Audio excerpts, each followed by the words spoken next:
Hello everyone, welcome to Help Guru One channel. तो आज हम लोग पेपर वन में जो डिस्कस करेंगे वन लाइनर सीरीज़ में series number 3 that is Kyoto and Montreal protocol.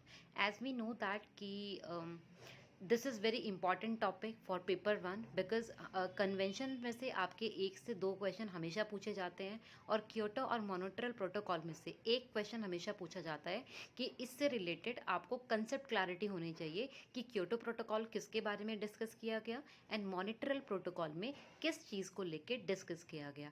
इससे पहले जो पेपर वन में हम लोगों ने दो सीरीज़ डिस्कस किए हुए हैं वो हायर एजुकेशन का टॉपिक था जिसमें हमने कमिटीज़ डिस्कस किया था और पीपल एंड एनवायरनमेंट में इम्पॉर्टेंट डेज जो थे विद मंथ वाइज और उनकी थीम क्या थी 2021 की।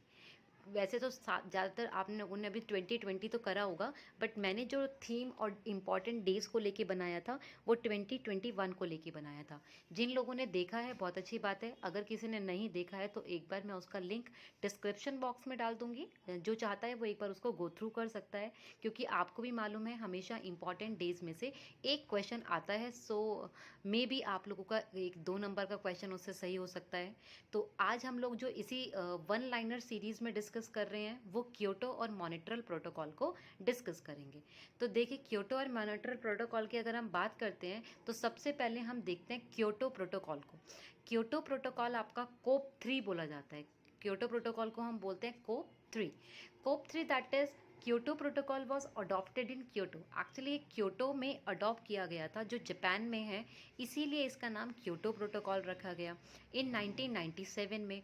और जो कोप 3 थी ये इफेक्ट में आई थी 2005 में। 192 मेंबरशिप कंट्रीज़ हैं क्योटो प्रोटोकॉल के अंदर। और एक ये वाला जो पॉइंट है, legally binding obligations for developed countries. Basically जो क्योटो प्रोटोकॉल होता है ये डेवलप्ड कंट्रीज़ के लिए लीगली बाइंडिंग होता है, बट जितनी भी डेवलपिंग कंट्रीज़ होती हैं उनके लिए लीगली बाइंड होना कंपल्शन नहीं है। तो ये क्वेश्चन पूछा गया था, क्योंकि एक बार तो ये ध्यान रखिएगा स्टेटमेंट वाइज क्वेश्चन में था कि Kyoto protocol legally binding obligation for developing countries. So नहीं, लीगली बाइंडिंग ऑब्लिगेशन है फॉर डेवलप्ड कंट्रीज। यूएसए ने कभी भी क्योटो प्रोटोकॉल का जो था उसका मेंबर नहीं बना। और कनाडा ने अभी 2012 में जब विड्रॉ किया गया तो कनाडा ने इसको विड्रॉ कर लिया था अपना नाम क्योटो प्रोटोकॉल में से। अब क्योटो प्रोटोकॉल की हम बात कर रहे हैं कि क्योटो में था, जापान में हुआ, 1997 है इफेक्ट में आया। बट क्योटो प्रोटोकॉल बेसिकली है क्या, क्या ऑब्जेक्टिव था, क्यों बनाया गया ये क्योटो प्रोटोकॉल? जो बनाया गया था ये बनाया गया था ग्रीन हाउस गैसेस के इमिशन को रिड्यूस करने के लिए। अब ग्रीन हाउस गैसेस क्या है उसको हम आगे डिस्कस करेंगे, बट ग्रीन हाउस गैसेस का जो को रिड्यूस करने का, जो ग्रीन हाउस गैसेस इमिशन को रिड्यूस करने का ऑब्जेक्टिव था वो क्योटो प्रोटोकॉल के अंदर आता है। अब हम बात करते हैं थोड़े से और पॉइंट्स को लेके। इंडिया जो में ये रेटिफाइड किया गया 2012 में और ये फोर्स में आया इंडिया में 2005 के अंदर। Kyoto protocol is based on the principle of common but differentiated responsibility. देखिए, इसी प्रिंसिपल से पता चल रहा है जो भी मैंने आपको बोला था कि लीगली बाइंडिंग वाला पॉइंट भी, तो ये प्रिंसिपल ऑफ कॉमन, सबके लिए प्रिंसिपल कॉमन है बट अलग अलग डिफरेंशिएटेड रिस्पॉन्सिबिलिटी हैं हर एक मेंबर्स की जो क्योटो प्रोटोकॉल के अंदर आते हैं।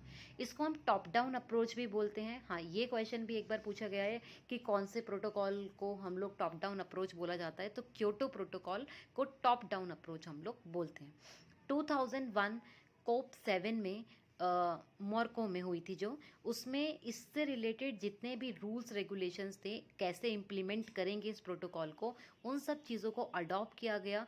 और इसको मोरकाव, ये जगह का नाम ध्यान रखिएगा, मोरकाव जगह का नाम था जो 2001 में हुआ था।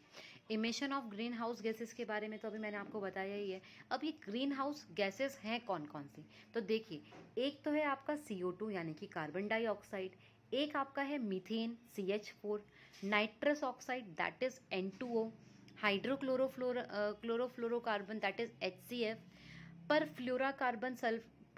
फ्लोराकार्बन PFC and sulphur hexafluoride that is SF6। तो इसके अंदर ये 6 ग्रीन हाउस गैसेज आती हैं जिसके बारे में पता होना ज़रूरी है, क्योंकि ये नाम पूछे जाते हैं। CO2, CH4, N2O, HFC, PFC and SFC।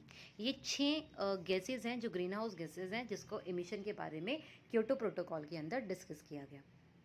Next, that is only member of UNFCCs can become the parties of Kyoto protocol. तो ये तो शायद सभी को पता है कि जो भी UNFCC के become parties to Kyoto protocol हैं, और इसके 2 कमिटमेंट पीरियड्स हैं। एक कमिटमेंट पीरियड है 2008 से लेके 2012 में, जिसमें 35 कंट्रीज बाइंडिंग थी टारगेट को लेके, और इसको हम दोहा अमेंडमेंट टू प्रोटोकॉल भी बोलते हैं। एंड 2012 में ये चेक किया गया कि क्या हुआ इस कमिटमेंट पीरियड के अंदर। तो इसी पीरियड के अंदर जब कनाडा था, मैंने अभी आपको इससे पहले बताया था कि इसने विड्रॉ कर लिया था, तो 2012 में इसीलिए कनाडा ने यहाँ से अपना विड्रॉ कर लिया था। और सेकंड कमिटमेंट पीरियड जो था वो 2013 से लेके 20 है, जो हम फेलियर पीरियड जिसको माना जाता है। सेकंड कमिटमेंट पीरियड को फेलियर पीरियड माना जाता है। ये ध्यान रखने वाली क्वेश्चन भी है कि कौन सा पीरियड फेलियर था, कौन सा पीरियड सक्सेसफुल था, कौन कौन से पीरियड्स का रेंज क्या है। तो 2008 से लेके 12 आपका फर्स्ट पीरियड था, और 2013 से लेके 2020 तक आपका सेकेंड पीरियड था। क्योटो प्रोटोकॉल में 3 चीज़ों को लेके डिस्कस किया जाता है: clean development mechanism, emission trading और जॉइंट इम्प्लीमेंटेशन। तीनों क्या हैं देखते हैं। क्लीन डेवलपमेंट मैकेनिज्म क्या है कि इसमें हम अलाउ करते हैं a country with an emission reduction project under Kyoto protocol to implement an emission reduction project in developing country. हम एक एडवांस कंट्री को अलाउ करते हैं कि वो जो प्रोजेक्ट है वो प्रोजेक्ट को इम्प्लीमेंट किया जाए विद कहाँ पर, डेवलपिंग कंट्रीज़ के अंदर। तो अगर एडवांस कंट्रीज से डेवलपिंग कंट्रीज़ की तरफ जा रहे हैं तो वो क्लीन डेवलपमेंट मैकेनिज्म की बात चल रही है। यानी कि यहाँ पे ये देखा गया कि कौन कौन सी एडवांस कंट्रीज़ हैं, और एडवांस कंट्रीज़ की हेल्प से जो कुछ प्रोजेक्ट थे उनको इम्प्लीमेंट किया गया डेवलपिंग कंट्रीज़ में। Next, that is emission trading. क्या था इमिशन ट्रेडिंग का मतलब होता है, देखिए यहाँ पे ना कार्बन क्रेडिट की बात की गई थी कि it is an arrangement to sell and buy AAU, that is assigned amount unit. किसको कितना असाइन किया हुआ है, among the developed countries, also known as cap and trade mechanism. इसमें जो डेवलप्ड कंट्रीज थी उन दोनों के बीच की ट्रेडिंग को लेके बात की गई कि यहाँ पे हम कार्बन क्रेडिट्स को सेल भी कर सकते हैं, बाय भी कर सकते हैं, जितना अमाउंट जिसको असाइन किया हुआ है डेवलप से लेके डेवलप कंट्रीज़ के बीच में। And third, that is joint implementation. Joint implementation क्या बोलता है कि अलाउ अ कंट्री, यहाँ पर भी अलाउ किया जा रहा है एडवांस कंट्रीज से लेके एडवांस कंट्रीज के बीच में। यानी कि यहाँ पे जो प्रोजेक्ट्स की बात की जा रही है वो की जा रही है एडवांस कंट्रीज से लेके एडवांस कंट्रीज के अंदर ही।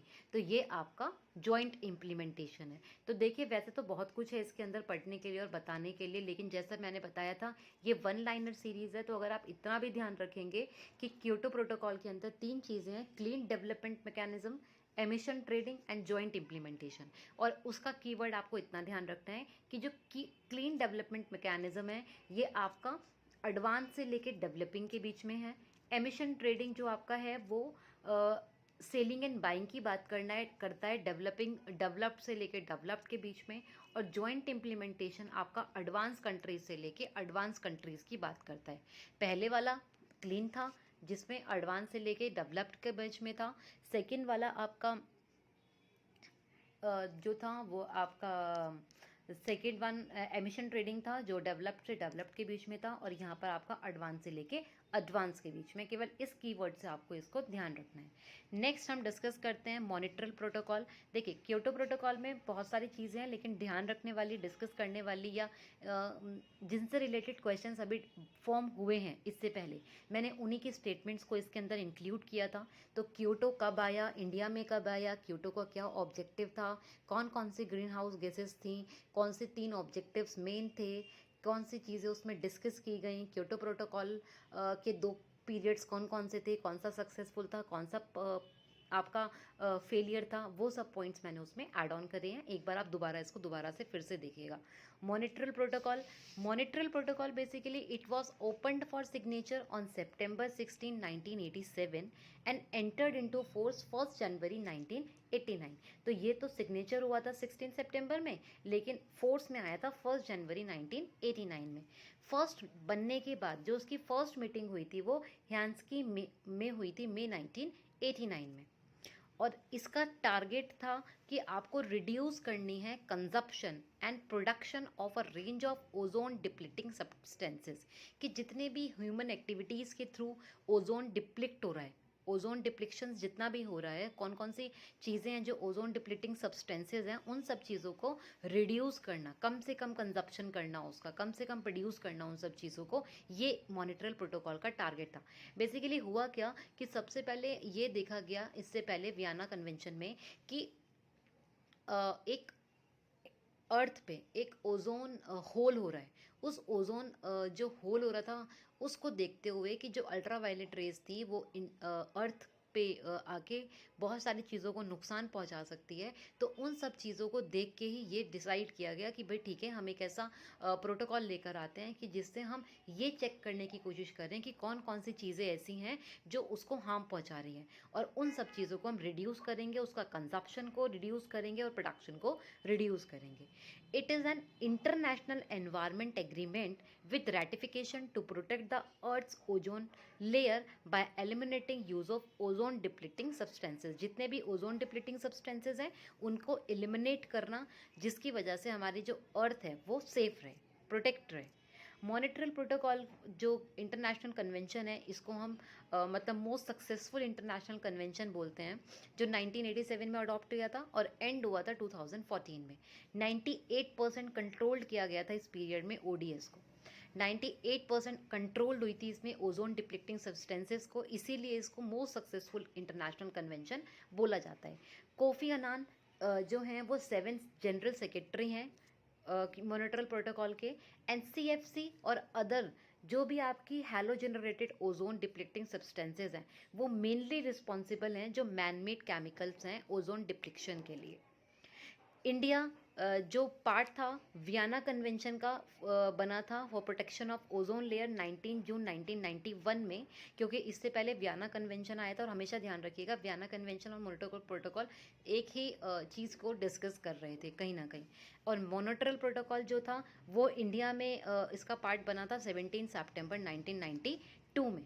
तो ये दो मॉनिटरल प्रोटोकॉल से रिलेटेड एक सब्सटेंस कंट्रोल्ड के एनेक्स्चर्स हैं जो ध्यान रखने बहुत ज़रूरी हैं, क्योंकि इसके अंदर कोई 5 एनेक्स्चर्स आते हैं और किस एनेक्स्चर के अंदर कौन से सब्सटेंस हैं और किस एनेक्स्चर के अंदर कौन से सब्सटेंस को कंट्रोल्ड करने की बात करी है ये बताते हैं। और ये क्वेश्चन एक बार सेट के एग्जाम में आ चुका है मैच द फॉलोइंग में, कि एनेक्स्चर सी में क्या था, एनेक्स्चर ई में क्या था, एनेक्स्चर ए में क्या था, इसीलिए ये टॉपिक को यहाँ पर ऐड किया है। देखिए एनेक्स्चर ए में CFC हेलोन्स है, ठीक है, CFC हेलोन्स जो हैं वो एनेक्स्चर ए के अंदर हैं। एनेक्स्चर बी के अंदर है आपका fully halogenated CFCs, carbon tetrachloride, methyl chloroform. और एनेक्स्चर सी के अंदर आपके पास है हाइड्रोक्लोरोफ्लोरोकार्बन, एनेक्स्चर ई के अंदर है मिथाइल ब्रोमाइड, और एनेक्स्चर एफ के अंदर है हाइड्रोफ्लोरोकार्बन्स। तो ये मैच द फॉलोइंग का क्वेश्चन बन सकता है, थोड़ा सा स्टैटिक क्वेश्चन है जो आपको लर्न करना पड़ेगा।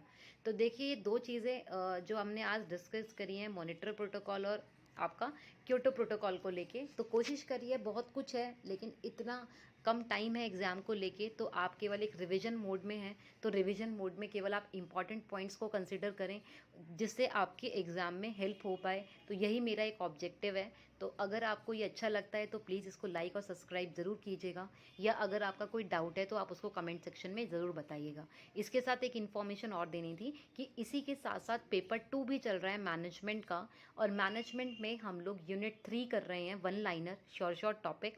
वो भी थोड़ा वो टॉपिक्स मैंने लिए हुए हैं जो थोड़ा सा डिफिकल्ट लगते हैं, क्योंकि सिंपल टॉपिक्स तो सभी कर लेते हैं, बट डिफ़िकल्ट टॉपिक्स कौन कौन से हैं जो थोड़ा सा आपको औरों से अलग बना सकते हैं, या ऐसे टॉपिक्स जो आपको हेल्प कर सकते हैं कुछ मार्क्स एक्स्ट्रा गेन करने के लिए। इसीलिए मैंने वो टॉपिक सीरीज़ भी शुरू करी है। और इतना मैं आपको 100% श्योरिटी देती हूँ कि अगर आप ये सीरीज़ अच्छे से करते रहेंगे तो आपको डेफिनेटली हेल्पफुल होगा और आपको वो काम भी आएगा। तो आज की क्लास के लिए इतना ही। Thank you so much and keep learning with Help Guru 1।